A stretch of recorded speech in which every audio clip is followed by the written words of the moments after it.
शिष्य परंपरा। वैदिक ऋषियों ने अज्ञान को नष्ट करने वाले ब्रह्म रूपी प्रकाश को गुरु की संज्ञा दी है एवं गुरु को महज व्यक्ति नहीं बल्कि ऐसी मार्गदर्शक सत्ता माना गया है जो भ्रम और अज्ञान के सभी आवरण हटाकर शिष्य के अंतस मन को आत्मज्ञान की ज्योति से आलोकित कर देता है। इसी चिर पुरातन गुरु शिष्य परंपरा के कारण प्राचीन काल से ही भारत आत्मविद्या के शीर्ष पर रहा है और इसी अमूल्य परंपरा ने भारत को दुनिया का सर्वाधिक महान राष्ट्र और विश्व गुरु बनाया है। इसी गुरु शिष्य परंपरा के तहत प्राचीन काल में जातक यानी शिष्य को गुरु के पास ही रखा जाता था एवं जातक की विद्या और अध्ययन आरंभ करवाने के लिए उपनयन संस्कार होता था, जो हिंदू धर्म संस्कारों में से दशम संस्कार है, जिसमें वेद आरंभ होता है, जिसका मुख्य उद्देश्य जातक की भौतिक और आध्यात्मिक उन्नति का मार्ग प्रशस्त करना होता है, ताकि वह ज्ञान प्राप्त कर देश व समाज की उन्नति के साथ ही आध्यात्मिक प्रगति की ओर अग्रसर हो। तो अब यहाँ से हम आचार्य सुश्रुत के सूत्र स्थान के द्वितीय अध्याय यानी शिष्य उपनयनीय नामक अध्याय जानेंगे, जैसा कि भगवान धन्वंतरी ने अपने शिष्य सुश्रुत को कहा था। ग्रंथों के अनुसार समाज को 4 वर्णों के कार्यों से समाज का स्थायित्व दिया गया है, जो है ब्राह्मण यानी शिक्षा संबंधी कार्य में श्रेष्ठ, क्षत्रिय यानी शत्रु से रक्षा में श्रेष्ठ, वैश्य यानी वाणिज्य में श्रेष्ठ और शूद्र यानी उद्योग और कला में श्रेष्ठ। इनमें सभी वर्णों को उनके कर्म में श्रेष्ठ माना गया है। ये वर्ण कोई जाति या धर्म नहीं है, अपितु एक अवस्था है और शास्त्रों के अनुसार प्रत्येक व्यक्ति शूद्र पैदा होता है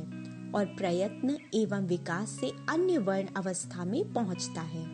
अतः प्रत्येक में 4 वर्ण स्थापित होते हैं।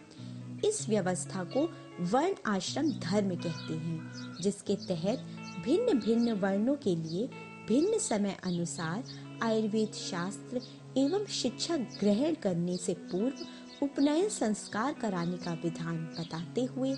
आचार्य सुश्रुत कहते हैं कि इन सभी वर्णों में जो भी उत्तम कुल, योग्य आयु, सुशील, शौर्य, पवित्रता, आचार, नम्रता, उत्साह, बल, मेधा, धृति, स्मृति,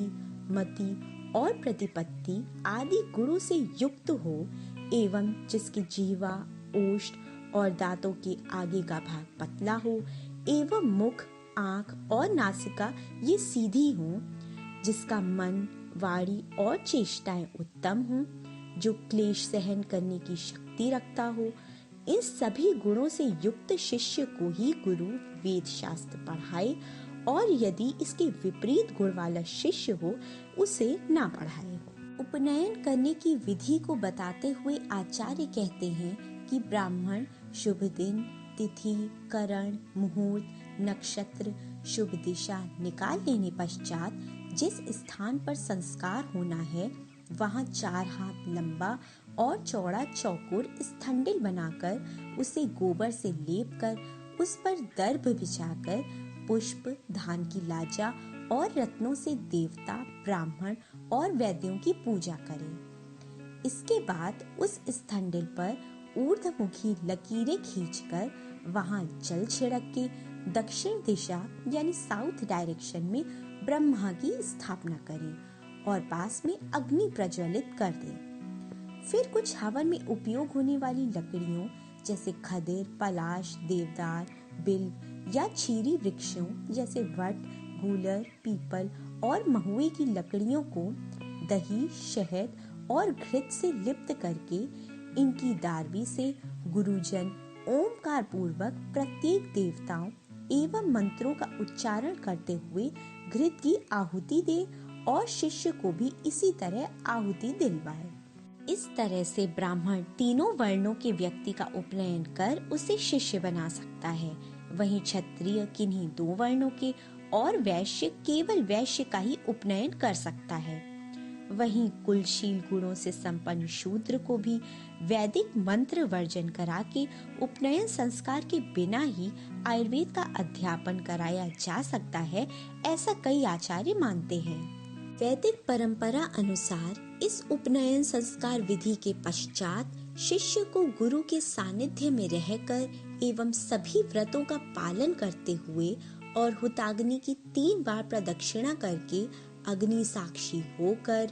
काम, क्रोध, लोभ, मोह, मान, अहंकार, ईर्ष्या, कठोरता,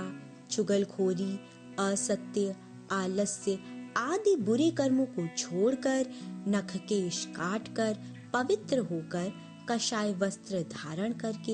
एवं सत्य भाषण, ब्रह्मचर्य और अभिवादन करके शिष्य कर्तव्य निष्ठा पूर्वक अपने गुरु के समक्ष प्रतिज्ञा ले कि बिना गुरु की अनुमति के उसे कहीं भी नहीं जाना है, नहीं सोना है, न बैठना और न ही भोजन करना है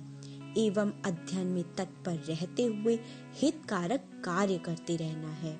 और यदि वह इसके विपरीत कार्य करता है तो वह अधर्म होगा और उसकी विद्या निष्फल एवं अप्रशंसनीय मानी जाएगी। शिष्य के साथ ही साथ गुरु भी अग्नि साक्षी कर प्रतिज्ञा ले कि वह अपने शिष्य को ठीक नियम पूर्वक रहकर यथाक्रम से विद्या एवं वेद का उपदेश देगा एवं ऐसा ना करने पर वह भी पाप का भागी माना जाएगा और उसकी विद्या भी निष्फल कही जाएगी। तो इस तरह से उपनयन संस्कार के पश्चात शिष्य गुरु के समीप रहकर वर्षों तक वेद और शास्त्र का अध्ययन करते हुए सामाजिक और आध्यात्मिक ज्ञान को प्राप्त करता है।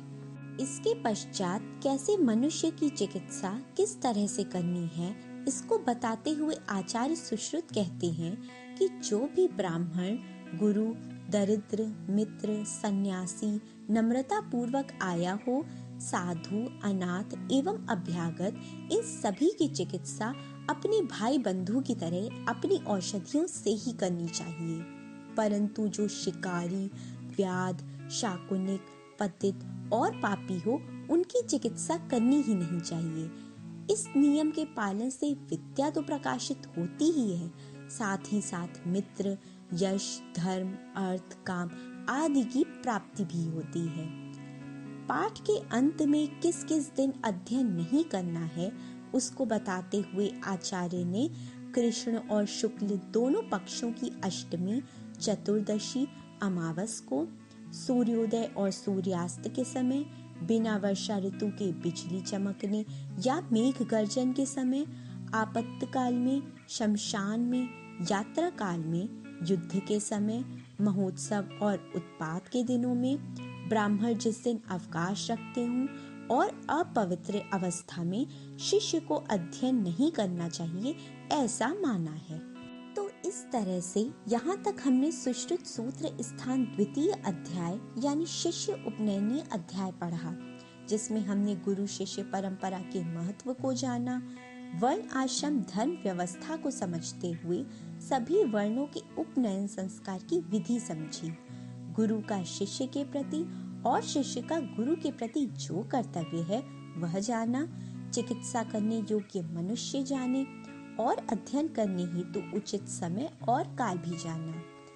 जिससे हम ये कह सकते हैं कि गुरु शिष्य के बीच केवल शाब्दिक ज्ञान का आदान प्रदान ही नहीं होता, बल्कि गुरु अपने शिष्य के संरक्षक के रूप में भी कार्य करता है और उसका उद्देश्य रहता है कि वह अपने शिष्य का कभी अहित सोच ही नहीं सकता, और यही विश्वास गुरु के प्रति उसके शिष्य की आराध्य श्रद्धा और समर्पण का कारण रहता है।